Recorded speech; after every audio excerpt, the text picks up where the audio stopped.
Mrs. Kramer, and I'm here to teach you about colonial brick making here at Poplar Forest. Thomas Jefferson had to have a brickmaker come, and about a year before he was ready to make or build his house, he had to have bricks made. So they started in November of the previous year, and they started with a turning over soil in a pit about 1.5 feet deep, and they turned it over just like you would a garden today. Once they had that done, they would take the soil and leave it set over the winter months so it would thaw and freeze. And when it did that, it would expand and contract. And when it expands and contracts, it actually breaks up the clods of dirt easily.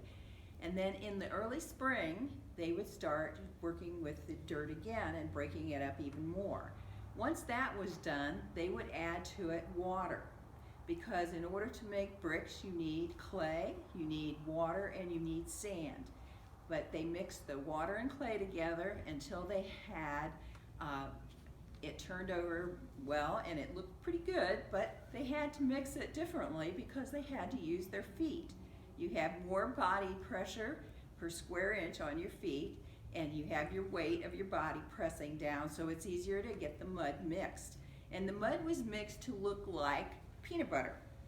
It had that consistency, and that was good because peanut butter kind of splats when you throw it, which you don't often want to do, but mud is that way, it will splat, and it's good for making bricks because we need to get the bricks into every corner of the mold. So let's go on to the actual brick making process. What do you need? You have to have supplies just like you do at school. And what you need is a mold, and my mold has no bottom. You need a strike, and the strike is used to smooth out the brick once you have the mud in it. Now, Mr. Chisholm was a brick maker here at Poplar Forest. He needed about 3 to 4 helpers to get his bricks made. And he had to make special bricks. You think most bricks are sort of rectangular in shape, but I'm going to show you what bricks actually, how they were made here at Poplar Forest and how they looked. We had a brick that was rectangular. These are also called rectangular prisms. And in order to build a house, your shape will be pretty much either rectangular or square, because you can get only right angles when you connect the bricks in the corners. But Mr. Jefferson had a special house. His was the shape of a stop sign. And Mr. Jefferson's house had 8 sides. So in order to get an 8-sided house, Mr. Jefferson had to make a brick that was called a squint brick, meaning sided, more sides. And when he put the rectangular brick with the squint brick, you start to see the beginning of that octagonal. That way he didn't have a gap at the end where his walls met. And Mr. Jefferson also had columns on his house here at Poplar Forest, and those columns had special bricks too. These were pie-shaped bricks that looked like this, almost like a piece of pizza with somebody taking the bite out of the end of it. But these bricks were placed to form this shape, which you might notice that it's going to be a circle.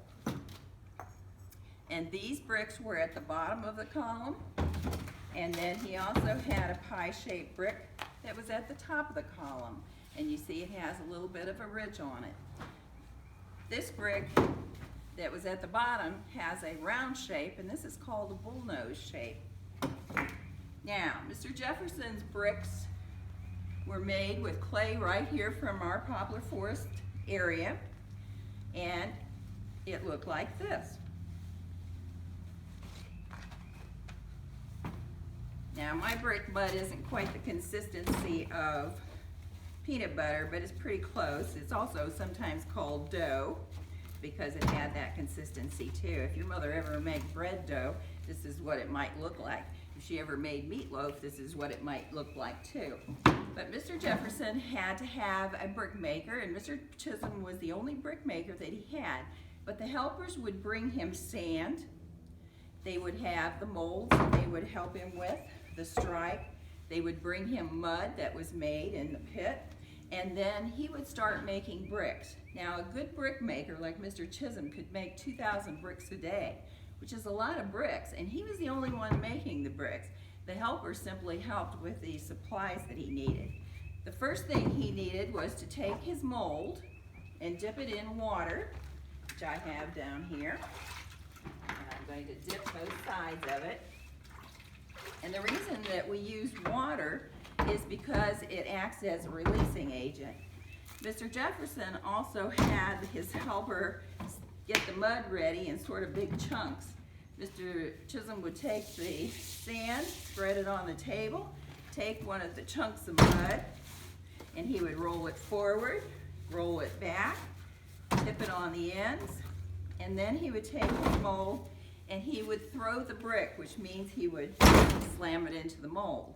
I'm going to do another one for you.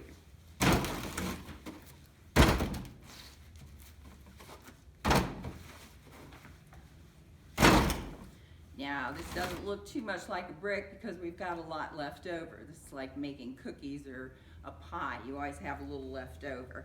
So what the brick maker did is he took the strike and he held it straight and he pulled it. I got a lot of mud today.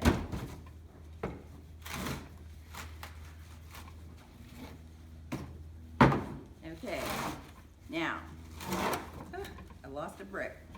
If a good brick maker had a good off-bearer, who was a person that came along and he would pull this off the table and carry the bricks like this out into a drying area, which is simply a flat area out in the sun where he could take the bricks, put the brick mold down, and release the brick. This was then brought back and placed on the table for the brick maker again. Now, Mr. Chisholm could make 2,000 bricks a day. How many bricks do you think they needed for Poplar Forest? This is a big house. The answer is 240,000 bricks. Now that's a lot of brick for Poplar Forest people to start working with. So brick making took a lot longer than you expect. So most of the summer months were used for making the bricks. And what do you do with bricks like this? You have to leave them out in the sun to dry for about 2 to 3 days.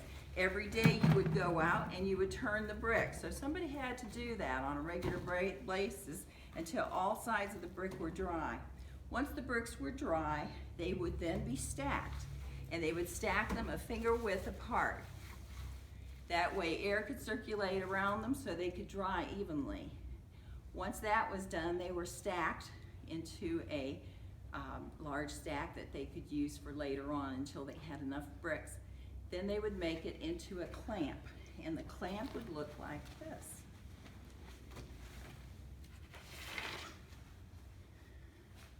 This is your brick clamp, and clamp means it's simply the bricks that were stacked together from the dried bricks, and they were used then to form this. And it was about 12 feet wide, but it was anywhere from 14 or more feet long.